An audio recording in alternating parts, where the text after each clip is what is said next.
Now, it's incredibly sad to say this, but we know that alcohol is one of the biggest killers in the entire world. I believe 95,000 Americans die from alcohol-related deaths every single year. That is a lot of people, all because of this one single drug. Now, I know what you're thinking when you clicked on this title. Of course, I'm going to live longer if I stop drinking alcohol. Listen, I'm not going to talk to you about how stopping drinking is going to decrease your risk of cancer or some other disease that alcohol can contribute to developing. No, I'm not going to do that. We know that. We know that when we stop drinking alcohol, of course, we're going to be healthier. It's poison. How can putting a poison in your body add anything to your health and your longevity? Can't, because it's literally poison. So can't wait to share this with you today, because I promise you, after watching this video, you will be so motivated to not only not drink alcohol, but to start creating better habits and better things in your life that will make you prolong that decision for the rest of your life. And just before we get into it, if you want to get access to a free video training that shows you why a drinking problem exists with a brand new system that will help you get control of your drinking, please click the link in the description. You'll put your name and email address in, and then a new video will start playing. That is probably the best video that we've ever produced. So if you want to get access to that, just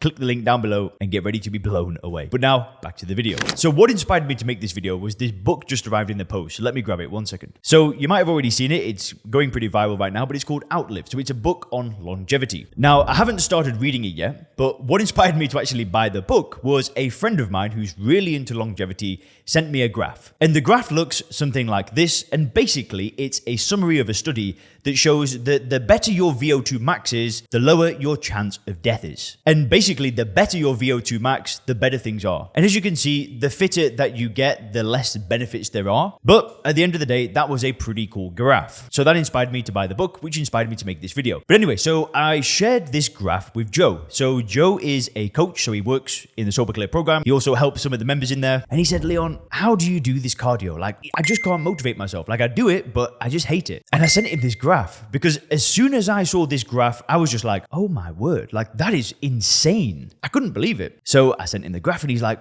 whoa, that's crazy. Then I shared it with the rest of the community and other people were saying like, that's just insane. And I was just having a conversation with a friend of mine and this is what we were discussing. We were discussing how to improve our VO2 max. You know, I was looking in Dubai, I was looking at a laboratory where you can go and test your VO2 max. So I've got some kind of benchmark and then, you know, get on the program, keep running, keep doing what I'm doing, and then go and retest it again in 6 months. Just, you know, would be fun to do. And then I was thinking of making a video and I was like, oh, what should I talk about today? And then I was like, wait a minute, like what have you been doing for the past few days? You've been learning about VO2 max and living longer. And I was like, hang on. Why not talk about this? Because when I was drinking alcohol, the thought of caring about a VO2 max and living as long as I can, that was the last thing on my mind. I was just getting through the day. I was just waking up, dragging myself to work, feeling hungover, and just trying to survive.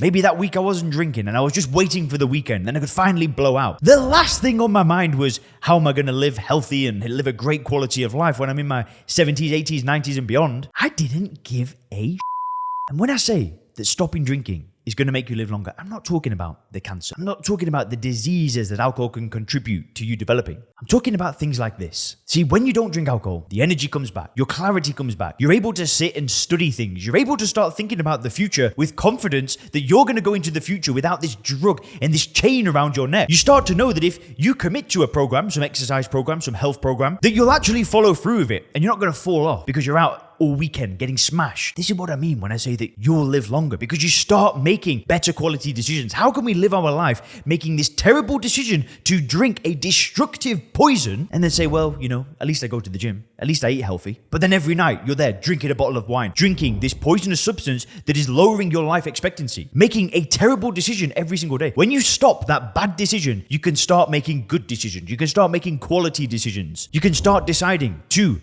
work on your VO2 max, to work on your strength, to eat the right kind of foods, because they're the kind of things that will make you live longer. And listen, I've not even started reading the book yet. I'll be honest with you. I've read the first few pages and I was like, yeah, this is going to be heavy reading. But what a contrast. Buying a book on longevity and actually doing the things that it says, because I have read some summaries. I know this VO2 max, I know a bit about the nutrition, the strength. How about that? Working on that instead of just surviving the week and living for the weekend, or binge drinking and forgetting the weekend, or drinking every single day. And this is the awesome thing about not drinking alcohol. You can do this as well. You can start working on becoming this better best version of yourself. You can start working on your self-improvement, designing a vision for your life. Instead of thinking, how am I going to get through this week? You can start thinking, well, hang on, how am I going to be when I'm 50, 60, 70, 80? How do I want my life to look then? And then the actions that you take today can all be aligned with you arriving at this vision. That to me is exciting. It's not exciting. It's awesome. It's the best thing ever. And that is exactly what I want for you. I want you to live a long and healthy life. I don't want you to keep poisoning yourself and turning to the bottle. I want you to be taking care of yourself. I want you to be working on your fitness, working on your health, working on your VO2 max, working on whatever it is that you want to work on. I'm not saying you need to become a runner. Listen, do whatever you want. But the point is that by stopping drinking alcohol, you make one of the best decisions that you can make for your future. Because once you make that decision, that cutoff point, and you say, enough is enough, I'm putting this behind of me, it's like a new lease on life. It's going to be the best thing that you've ever done. And just as a bit of coaching, let me know in the comment section what you're going to do this week to improve your longevity. Are you going to stop drinking? Are you going to buy this book? Are you going to work on your fitness? Let me know down below what you're going to do, and have a great day.